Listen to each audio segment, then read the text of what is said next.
Hi friends, welcome to Sanuhasini channel. இந்த வீடியோவை கடைசி முடிய பாருங்கள். இந்த வீடியோவில் நான் செஞ்ச தப்பு என்னன்னு கமெண்ட்ஸில் சொல்லுங்கள் ஃப்ரெண்ட்ஸ். பாப்பா எள்ளு உருண்டை கேட்டுக்கிட்டே இருந்தாங்க. சரி நம்ம வீட்டிலே செய்வோன்ட்டு நானும் 1 கப் அளவுக்கு எள்ளு எடுத்து இதை நல்லா வறுத்து எடுத்துக்கிட்டேங்க.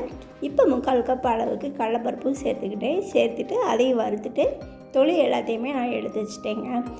எந்த கப்பில் எள்ளு எடுத்தோமோ அதே கப்லேயும் 1 கப் அளவுக்கு வெல்லம் சேர்த்து 1 கப் அளவுக்கு தண்ணி சேர்த்து இதை நல்லா கொதிக்க வச்சுக்கிட்டேன். வெள்ளம் எல்லாம் கரைஞ்சி வரவும் அதை நல்லா வடிகட்டிக்கிட்டேங்க. வடிகட்டிட்டு இப்போ நம்ம இதில் பாகுபதம் வர அளவுக்கு வச்சுக்கலாம். பதம் பாருங்கள், இந்த அளவுக்கு வந்திருக்கு. இப்போ நான் வறுத்து வச்சுருக்கிற எள்ளு, ஏலக்காய் பொடி, கடலைப்பருப்பு இது எல்லாத்தையுமே சேர்த்து நல்லா கிளறி விட்டுக்கிறேங்க.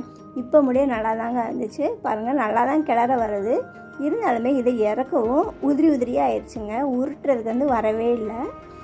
பதம் கூட விட்டுட்டேன்னா இல்லை வெல்லம் கம்மியாகிடுச்சா கூட ஆயிடுச்சா என்னன்னு தெரியலங்க. ஃபஸ்ட் டைம் இப்போ தான் ட்ரை பண்ணனால தெரியல. கடைசியில் பார்த்தீங்கன்னா எப்படினாலும் உருட்டினாலும் சாப்பிட தானே போகிறோம். உதிரியாக இருந்தாலும் பரவாயில்ல, ஸ்பூன் போட்டு சாப்பிட்டுக்கலான்ட்டு நாங்களும் ஸ்பூன் போட்டு எடுத்து சாப்பிட்டோங்க. உருட்டுறதுக்கு வரலைனாலும் டேஸ்ட் மட்டும் நல்லா இருந்துச்சுங்க. ஓகே ஃப்ரெண்ட்ஸ், நம்ம அடுத்த வீடியோவில் நல்லா செய்யலாம். நான் என்ன மிஸ்டேக் பண்ணேன்னு மறக்காமல் கமெண்ட் பாக்ஸில் சொல்லுங்கள். அப்படியே இந்த வீடியோ பிடிச்சிருந்துச்சுன்னா நம்ம சனுஹாசினி சேனலை லைக் பண்ணி, ஷேர் பண்ணி, சப்ஸ்கிரைப் பண்ணிக்கோங்க ஃப்ரெண்ட்ஸ். தேங்க்யூ.